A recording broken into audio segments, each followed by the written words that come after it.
اما فيما يتعلق بمراد بطنه، كنظن انه اولا بكل صراحه نكون معك صريح، يعني كنشكر اللاعب على انا كان ليا من بعد مشيت درت واحد الجوله في قطر وفي السعوديه، وكانوا عندي دي جوور سيبلي اللي كنت خصني نجلس معاهم ونهضر معاهم، منهم مراد بطنه.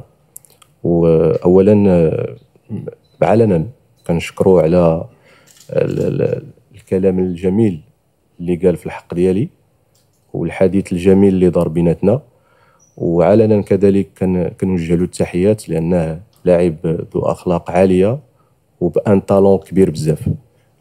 من اللاعبين اللي نقدر نقول لك اللي بكل بساطه كنت كنتمنى وكنأمل النفس انه يكون معنا. عنده اشياء خاصه ليه اللي جعلته انه ما يكونش، فهذا اللي نقدر انا نقول لك، ما نبغيش نضيف اشياء اكثر. مي كنظن مراد بطنه كيبقى انسان كبير ولاعب كبير يتشرف به كل مغربي.